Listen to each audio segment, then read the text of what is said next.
Okay, I'm out here in the Amazon with Derek to brave.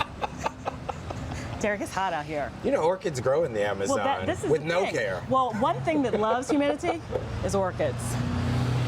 So it's a happy orchid day, right? Yes, it is. Orchids are very happy today. Hi, Derek. How are you, Allison? I'm Good well, to see thank you. Nice to see you, Yeah, thanks for coming out here in the soup with me. Yeah, well, my pleasure. It's not a good time to be doing a lot in your garden right now. Plants are in the soup, and it's a good time to just let them be. Okay.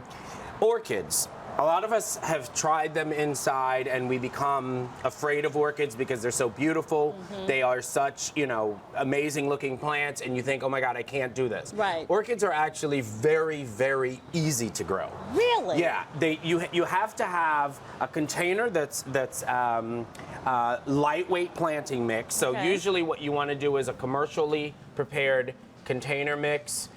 You want to have it just be bark.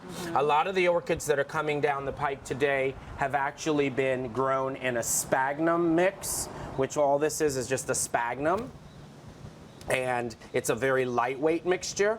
If the orchid were growing on a tree, because they are plants that will grow in the canopy of trees. So pretty. That's so pretty. They would have debris and things like moss that would settle in around their roots, and that's how they get a lot of their nutrients. Okay. But at home, what we have to do is we have to supplement that. We want to make sure that we're giving them bright, indirect light. You don't want to put them in a windowsill where the light's going to burn them.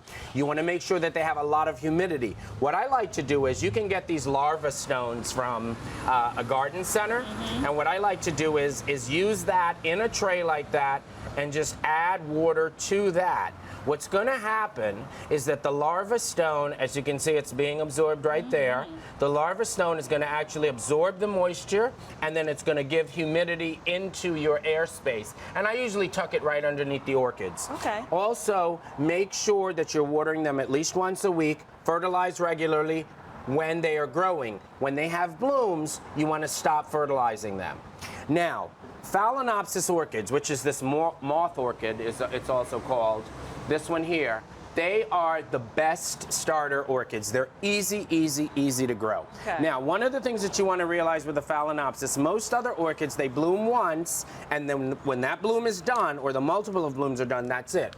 With the Phalaenopsis, you can get multiple blooms. This guy here has actually bloomed once, it's been cut, it's bloomed again, it's been cut, it's bloomed again, it's been cut, and each time what it does is it sends out another whole, you can see that just starting to go. Yes. It sends out another whole set of blooms, okay? Now, when do we want to repot our orchids? Because they're easy to care for, but they do need a little bit of care. Okay. An orchid like this, where you don't really see a whole lot of the roots, it's going to be fine for a number of years. But when the orchids get to be like this, they're very tight. You can see a lot of the roots have started to get dried.